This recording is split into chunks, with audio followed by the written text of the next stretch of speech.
oleh PDI, kita bangga. Belum tentu 2029 kita bisa punya lagi. Kalau memang Pak Hasto itu hebat, benar monggo Pak Hasto 2009 nyapres. Kalau Pak Hasto jadi presiden 2029 hebat. Tapi Pak Hasto di closing statement saya kepada semua media polling survei, apakah indikator politik karena statement Hasto itu mempengaruhi terhadap turunnya PDI Perjuangan?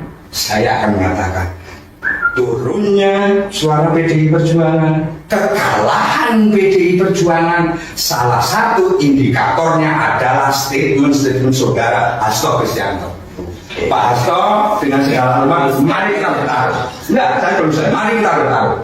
Ini saya punya jaringan.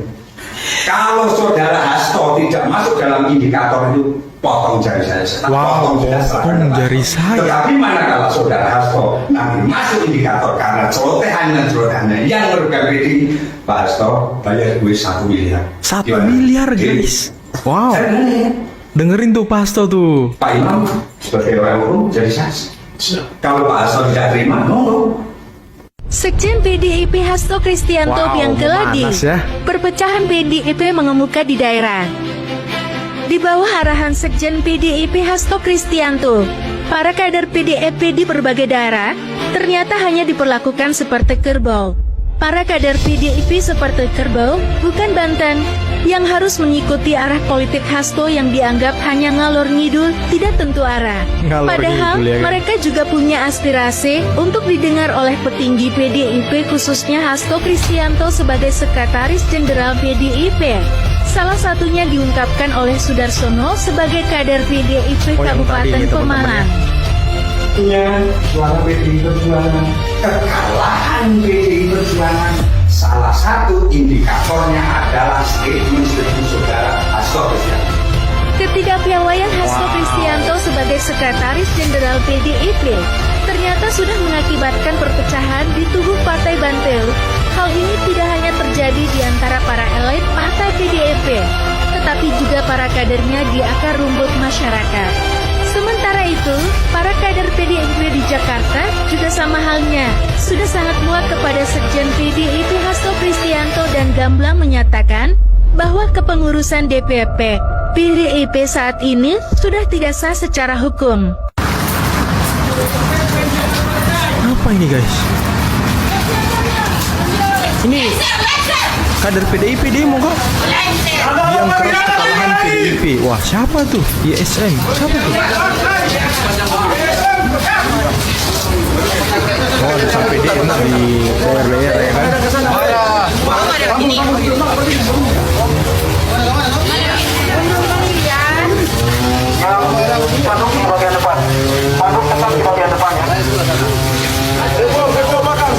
Ternyata PDIP tidak hanya remuk di atas teman-temannya, tapi di daerah-daerah juga lagi gejolak nih. Wow.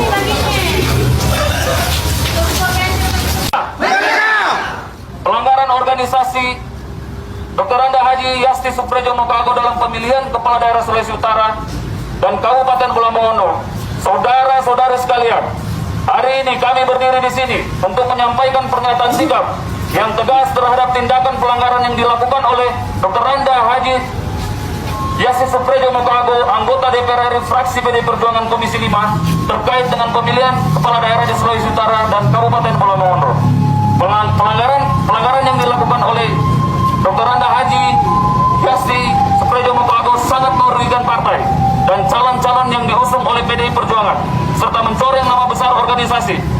Meskipun partai telah mengusung pasangan calon yang jelas, yakni Dr. Anders Stefan Kando dan Letjen TNI Purnawirawan Alfred Deni Tweje untuk Gubernur Sulawesi Utara, serta Insinyur Limi Mapudongkit M. Wow, teman-teman, itulah ya beberapa video yang bisa kita simak, yang bisa kita saksikan pada kesempatan kali ini, dan bisa kita dengarkan secara jelas tadi bagaimana cerita dan pendapat ataupun pandangan pribadi dari salah satu kader PDIP Kabupaten Pemalang, Bapak Sudarsono, terkait dengan langkah-langkah politik yang selama ini diambil oleh Sekjen Hasto yang menurut beliau itu merugikan PDIP itu sendiri, teman-teman. Dan bagaimana Pak Jokowi merupakan kader terbaik PDIP.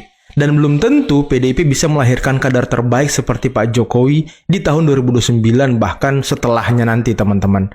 Wah, apakah kader-kader PDIP di daerah juga punya pemikiran yang sama dengan Pak Sudarsono tadi?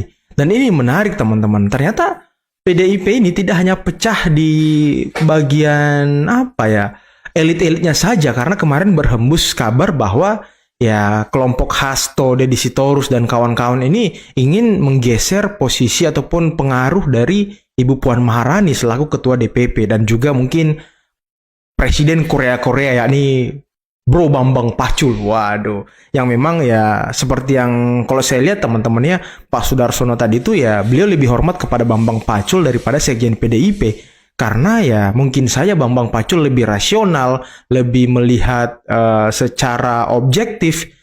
Ya bisa kita dengarkan fatwa-fatwa, astagfirullah, fatwa-fatwa lagi. Bisa kita dengarkan bagaimana perkataan-perkataan Hasto terkait dengan Pak Jokowi. Kata beliau ya jangan melawan orang baik. Pak Jokowi itu approval ratingnya di Jawa Tengah sangat luar biasa, sangat tinggi.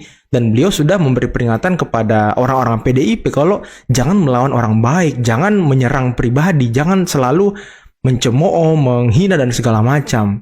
Nah, saya pikir ya Pak Hasto ini lebih realistis gitu, lebih cocok untuk menjadi sekjen PDI daripada Hasto, teman-teman. Tapi ya itulah politik ya, ada saja dinamika yang terjadi, apalagi partai politik yang memang ya kalau seperti PDIP satu suara teman-temannya, ketua umumnya tidak ada yang bisa mengintervensi gitu. Bahkan mungkin itu alasan kenapa Pak Jokowi menyebut partai perorangan. Mungkin saja. Tapi ya mungkin cukup sekian dulu video kali ini. Jangan lupa teman-teman like, subscribe, dan share videonya. Akhir kata billahi taufiq wal hidayah. Wassalamualaikum warahmatullahi wabarakatuh. Bye-bye.